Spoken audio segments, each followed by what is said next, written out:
Yeah, just a quick review of the shoulder pulley over the door physical therapy system.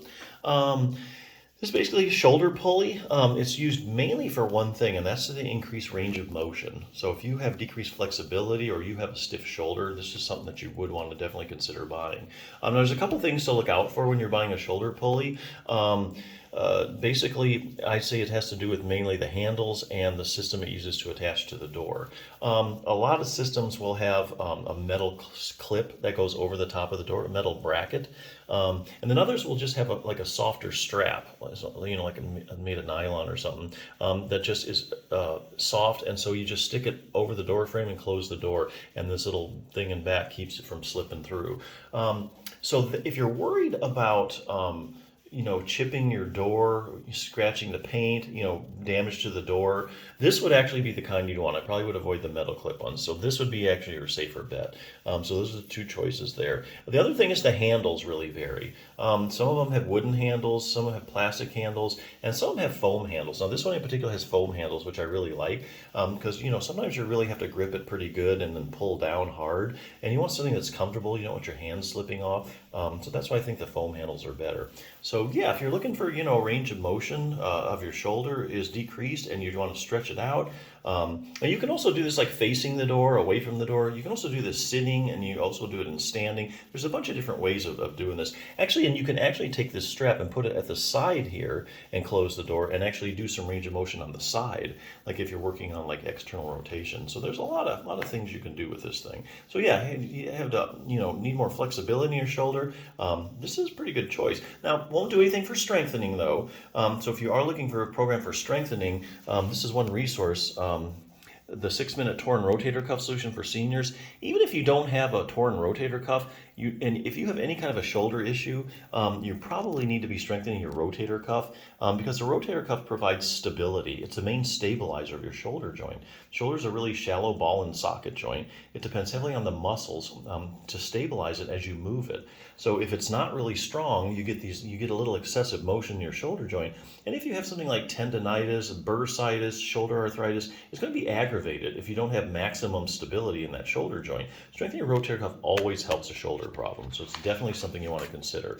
So it does have a program in here. It has a beginning, intermediate, and advanced, and it does have strengthening and stretching as well. Program only takes you less than 10 minutes, so it's a really well done program that's effective. It doesn't take long to do. But basically, if you do have a rotator cuff problem, this is probably the best resource I know while we're talking about rotator cuffs.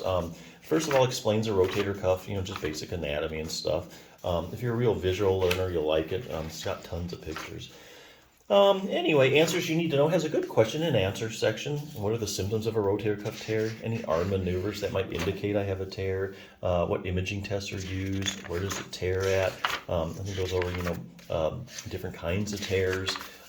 Here's a good one. I have a rotator cuff tear, and I'm in a lot of pain. I need surgery, right? Well, a lot of people think that, because they say, hey, I went to the doctor, my shoulder's hurting me, I got, MRI, I have a torn rotator cuff. Oh man, my shoulder's killing me, I gotta have that fixed. Well, not necessarily, and I'll tell you why.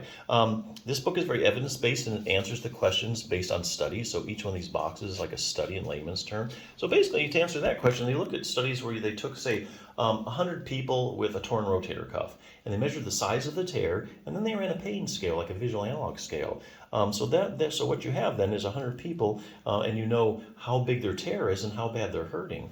Well, when they look at that, they don't find a perfect correlation between tear size and how much pain they're having. Actually, they're finding that there's a lot of people walking around with big old rotator cuff tears that have no pain at all. So it's entirely possible to have a rotator cuff tear and no pain, okay? Especially the incidence of rotator cuff tears really goes up, when you're in your 60s and 70s. So most of them are asymptomatic.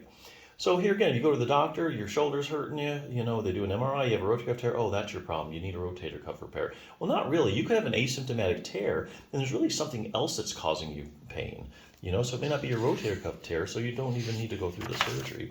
What would happen if I just leave my tear alone? That's a good question. Here they look at long-term follow-up studies where they say take maybe 100 people with a torn rotator cuff, and for some reason or another they just don't get any treatment. And so they follow these people over the years, and they find out whatever happened to their rotator cuff tear. Did it get better, same, worse? Did it repair itself? How does exercise compare to surgery when it comes to treating a rotator cuff tear? If you have a tear, you're going to want to know, hey, can I fix this thing with surgery, or can I fix it? Does it have to have surgery, or does exercise do it? Well, basically, the only way you'll know is look at the randomized controlled trials. And that's the highest form of proof in medicine that a treatment's actually effective. That's where they say they take 100 people with a torn rotator cuff, 50 they randomly assign to surgery, and the other 50 they randomly assign to an exercise program.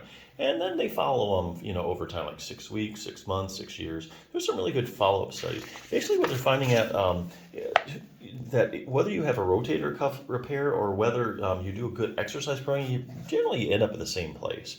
So definitely you need to do exercise. Even if you go ahead and end up having a rotator cuff repair, you're going to have to do a lot of therapy afterwards anyway. So you might as well start there because it probably could get you out of surgery. Anyway, a good exercise program, stretches and strengthening, good resource there. But hey, if you're looking for range of motion is really your main problem, and you don't really want to worry about strengthening, but just want to stretch it out. This is a really good tool. Uses one arm to help stretch out the other. So yeah, definitely check it out.